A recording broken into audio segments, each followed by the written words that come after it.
सचमुच फकीर निकले मोदी। मोदी के लिफाफे से निकले सिर्फ 21 रुपए। साबित हो गया कि भ्रष्टाचार से न कमाई न अत्याचार से कमाई, सही हाथों में है देश। मोदी कभी अपने लिए परवाह नहीं करते बल्कि देश की परवाह करते हैं। मिल गया सबसे बड़ा सबूत। सैलरी के पैसे भी नहीं रखते मोदी। लिफाफा खुला तो मिले सिर्फ 21 रुपए। जैसे योगी की जेब रहती है खाली, वैसे मोदी के पास भी पैसे नहीं है। हमारे देश ने एक दौर ऐसा भी देखा है जब एक प्रधानमंत्री का सूट बूट लॉन्ड्री के लिए विदेशों में जाता था। एक दौर ऐसा भी आया जब एक राज्य का मुख्यमंत्री विक्टोरिया बग्गी से चलता था।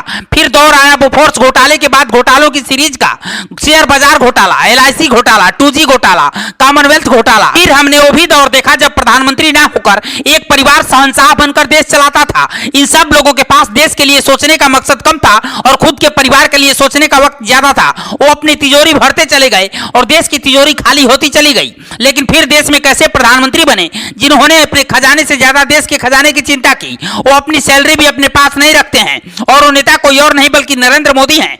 मोदी के बारे में हमें बातें क्यों कर रहे हैं आगे आपको पता चल जाएगी, लेकिन उससे पहले एक जरूरी बात समझ लीजिए। पीएम मोदी जब गुजरात के मुख्यमंत्री की कुर्सी छोड़कर दिल्ली के पीएम पद को ग्रहण करने के लिए दिल्ली आए तो अपने साथ 1 रुपए भी लेकर नहीं आए। उन्होंने अपने सिक्योरिटी कर्मचारी, चपरासी, रसोइयों में ये सब पैसे बांट दिए। अब से कुछ घंटे पहले अचानक राजस्थान के एक मंदिर के पुजारी ने ऐसा खुलासा किया जिसने पूरे हिंदुस्तान में एक नई बहस को जन्म दे दिया। कुछ इसका मजाक उड़ाने लगे और मोदी विरोधियों को जैसे बसंत बहार की तरह मौसम मिल गया। हुआ क्या था ये समझिए। पीएम नरेंद्र मोदी इसी साल 28 जनवरी 2023 को राजस्थान के भीलवाड़ा में मालेश्वरी डूंगरी मंदिर गए थे।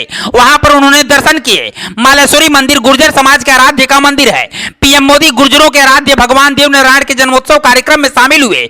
भगवान देव नारायण का जन्म कमल पर हुआ था और यहीं से सीख लेकर पीएम मोदी ने G20 का थीम कमल का फूल रखा था। मंदिर में एक दान पात्र रखा था जिसमें पीएम मोदी ने एक सफेद रंग का लिफाफा डाला। 25 सितंबर को जब मंदिर का दान पात्र खुला तो मंदिर के पुजारी ने खुलासा किया कि पीएम मोदी के द्वारा रखे गए लिफाफे में 21 रुपए मिले हैं। हालांकि इस दान पात्र में 2 और सफेद रंग के लिफाफे थे। इसमें एक में 2100 रुपए, दूसरे में 211 रुपए और तीसरे में 20 रुपए का नोट और एक सिक्का था। दरअसल इस मंदिर के दान पात्र को एक साल में एक ही बार खोला जाता है। जैसे ही मोदी के लिफाफे की जानकारी सामने आई, विपक्ष से लेकर मोदी की बाँछें खिल गई। लोग कहने लगे कि इतना बड़ा आदमी होकर पीएम सिर्फ 21 रुपए दान करते हैं। याद है ना जब यूपी की एक रैली में पीएम मोदी ने कहा था कि हम तो फकीर हैं, झोला उठाकर चल पड़ेंगे, तब कई लोगों ने मोदी का मजाक उड़ाया। लेकिन जब पीएम मोदी ने 21 रुपए मंदिर में दान किए तब भी ये लोग मजाक ही उड़ा रहे थे।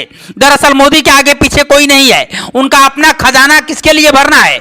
इसलिए जिन लोगों ने जिंदगी भर अपना और अपने लाडले राजकुमार के लिए खजाना भरा, उन्हें मंदिर में दान किए गए 21 रुपए कम लग रहे हैं। मोदी की तरह योगी की भी वह तस्वीर याद है आपको जब योगी प्रयागराज में बैठकर भूमि पूजन कर रहे थे और पंडित जी ने उनसे दक्षिणा मांगी तो योगी जेब टटोलने लगे, लेकिन जेब से नोट नहीं मिला तो बगल में बैठे अधिकारी ने उन्हें नोट दिया और योगी ने पंडित जी को भेंट किया। तभी तो हिंदुस्तान के लोग बेफिक्र रहते हैं। जब तक केंद्र में मोदी और यूपी में योगी है तब तक कोई भी भ्रष्टाचारी सर नहीं उठा सकता। ऐसे प्रधानमंत्री और ऐसे मुख्यमंत्री के लिए आप क्या कहना चाहते हैं हमें कमेंट बॉक्स में बताइएगा और खबर अच्छी लगी हो तो शेयर कीजिएगा। ब्यूरो रिपोर्ट पूर्वांचल समाचार।